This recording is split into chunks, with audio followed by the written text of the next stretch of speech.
Sveicināti OneTech kanālā. Šodien mēs turpinām plānošanas tēmu, kur apskatīsim pārdošanas plānus pēc kategorijas un nomenklatūras.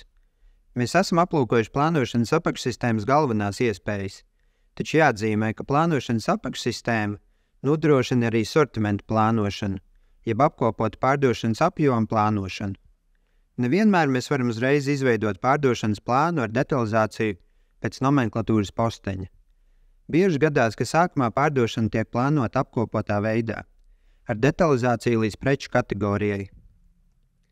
Piemēram, mēs plānojam decembrī pārdot 1000 kabeļus, un pēc tam, ja nepieciešams, mēs varam detalizēt šādu paplašinātu plānu līdz nomenklatūras pozīcijai. Dokumentā skaidri norādīt, ka, piemēram, 10 metru kabelis ir 300 gabali, 20 metru kabelis ir 200 gabali un tā tālāk. Kas mums būs nepieciešams? Protams, mums būs nepieciešams konfigurēt mūsu sistēmu. Pirms tam administrēšanas sadaļā, budžeta veidošana un plānošana būs nepieciešams aktivizēt funkcionālu opciju pārdošanas plānu pēc kategorijām. Tālāk būs jāstrādā ar uzziņu informāciju, proti sadaļā CRM un mārketings, iestatījumos un katalogos būs jāstrādā ar tādu katalogu kā preču kategorijas. Šajā sarakstā mums ir jāuzskaita visas iespējamās preču kategorijas, kuras var izmantot mūsu uzņēmumā un kuras tiks piedāvātas klientam veikalos. Preču kategorijai ir jānorāda tās nosaukums un piederība nomenklatūras veidam.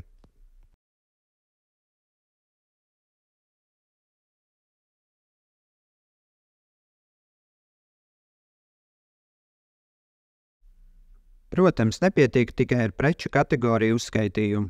Mums būs arī jānorāda, pie kuras preču kategorijas pieder nomenklatūras postenis. Atgriezīsimies pie nomenklatūras kartes. Administrēšanas sadaļa – nomenklatūra. Izvēlamies nepieciešamo nomenklatūru, un šeit redzam, ka nomenklatūras postenim ir iespēja norādīt preču kategoriju. Un tas nav jādara manuāli katrai nomenklatūras pozīcijai, jo ir iespējams izmantot grupu apstrādi. Pēc tam, kad esam pareizi iestatījuši sistēmu, mēs jau varam veidot apkopotu pārdošanas plānu pēc kategorijām. Datubāzē man jau ir šāds pārdošanas plāns, tāpēc es neveidošu jaunu, bet apskatīsimies, kas mums ir. Tātad budžeta veidošana un plānošana, pārdošanas plāni pēc kategorijām.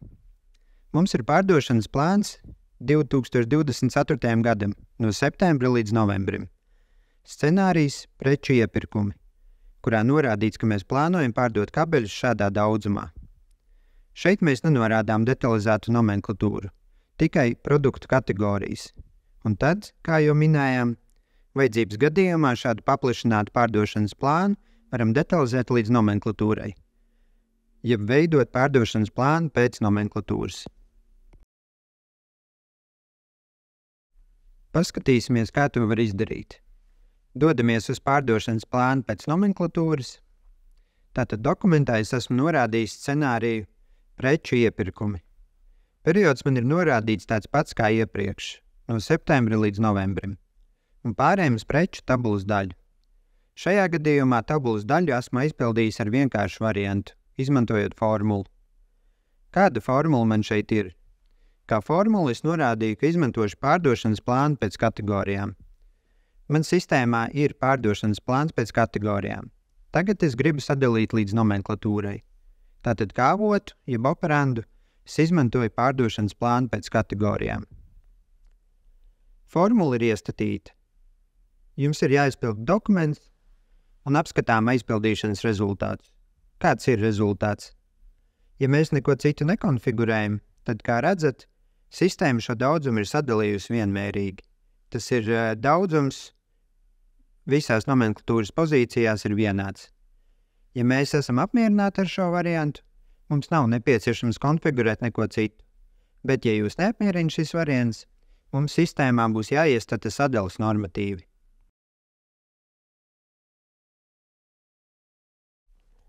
Tā arī ir sadaļa budžeta veidošana un plānošana, iestatījumi un katalogi, un krājuma plānošanā šeit var iestatīt pārdošanas plānu sadalas normatīvus pēc kategorijām.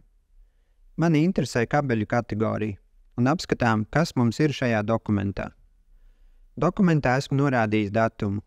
piemēram, sākot no 1. septembra, un darbības sākuma datums arī ir 1. septembris. Tātad dokumentā norāda datumu, no kura šāds normatīvs sāks darboties. Protams, ir jānorāda arī preču kategorija. Turklāt šeit ir jānorāda arī rekvizīts, un tas var būt nomenklatūras rekvizīts, vai, ja nomenklatūrai tiek izmantoti raksturlielumi, tas var būt nomenklatūras raksturlieluma rekvizīts. Tas nozīmē, pēc kādām vērtībām tiks veikts tieši šis sadalījums. Un šeit var būt gan standarta rekvizīts, gan rekvizīts, ko lietotājs ir pievienojis patstāvīgi. Tas ir papildus rekvizīts. Tabulas daļu var aizpildīt dažādi. Es aizpildīšu saskaņā ar nomenklatūrā izmantotajiem. Tālāk sadalījuma daļas. Varam iestatīt sadalījuma daļu manuāli. Varam, piemēram, aizpildīt ar pārdošanas statistiku. Ja mums tiešām sistēmā ir uzkrāta pietiekami liela pārdošanas statistika par noteiktu periodu, šeit norādām periodu, un tad tabulas daļā šīs sadalas daļas aizpildās automātiski. Tā kā man nav statistikas, tāpēc es šeit lielumus norādīju manuāli. Tātad es jau esmu visu nepieciešamo norādījis, kas nepieciešams dokumentā. Sākuma datums ir, tātad viss ir norādīts. Tagad es atgriezīšos pie sava pārdošanas plāna pēc nomenklatūras.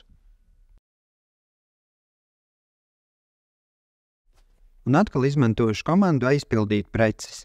Es vēlreiz aizpildu dokumentu, un šajā gadījumā mēs redzēsim, ka informācija patiešām ir mainījusies. Šeit sistēma ņem vērā manis noteiktos normatīvus. Šeit var gadīties tā, ka dažām nomenklatūras pozīcijām joprojām ir vienāds daudzums. Manā gadījumā rekvizīts kabeļu garums šīm 3 pozīcijām ir atšķirīgs, tāpēc arī rezultāti ir atšķirīgi. Bet, ja jums būs vairāk nomenklatūras pozīciju, un kādām no tām rekvizīts būs vienāds, tad šo nomenklatūras posteņu lielumi arī būs sadalīti vienādi. Tādējādi varam secināt, ka, ja rekvizītu vērtības ir vienādas, sistēma šeit sadalīs vienādas daļas. Tās ir iespējas, ko sistēma nodrošina. Papildus tam, papildus sortimentu plānošanai, mēs varam ņemt vērā arī sezonalitāti. Ja aplūkojam iestatījums, redzam, ka šāda iespēja ir nodrošināta. Taču atkal ir nepieciešams iepriekš veikt sistēmas iestatījums. Sistēmas iestatījumos mums būs jānorāda, ka izmantosim sezonas grupas. Tad, protams, mums būs jāizveido šādas sezonas grupas, jāizpilda sezonas koeficienti, un nomenklatūrai jānorāda, pie kuras sezonas grupas tā pieder. Aplūkosim, kā tas izdarāms. Atgriezīsimies pie nomenklatūras kartes. Nomenklatūrai norādām, pie kuras grupas tā pieder. Lūk, šeit sezonas grupa. Kāda informācija tiek norādīta sezonas grupai? Šeit ir minimums. Patvaļīgi norādīts tikai klasifikātora nosaukums. Jums ir jāizpild nosaukums, un ar to pilnīgi pietiek. Mēs aizpildām šādas grupas, un nomenklatūrai atkal norādām, pie kuras sezonas grupas tā pieder. Tad aizpildām sezonas koeficientus. Tā ir sadaļa budžeta veidošana un plānošana, iestatījumi un katalogi, un šeit var atrast sezonas koeficientus. Jūs varat, piemēram, izveidot šīs sezonālās grupas no šejienes vai citā darba vietā tādā pašā veidā. Varat to izdarīt arī nomenklatūras kartē. Un aizpildīt šos koeficientus var arī dažādos veidos. Es to varu darīt manuāli, nekas man netraucē. Ja nepieciešams, es varu tos aprēķināt no pārdošanas statistikas.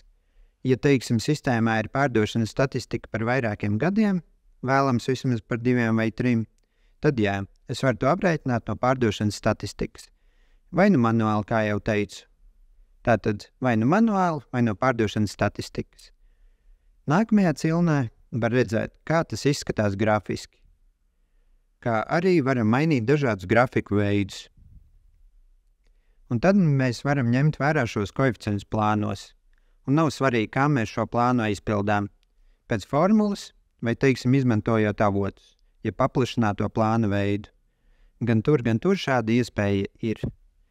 Teiksim, ja vienkāršais aizpildīšanas variants ar formulu, kā mūsu gadījumā, lūk, te var pielietot sezonas koeficientus. Mēs varam ņemt vērā sezonalitāti plānojot un veidojot plānus, bet tam, kā jau es teicu, protams, mūsu sistēma būs jākonfigurē iepriekš. Šī plānošanas apakšsistēma sniedz mums šādas iespējas. Ar šo mēs pabeigsim šīs apakšsistēmas aplūkošanu.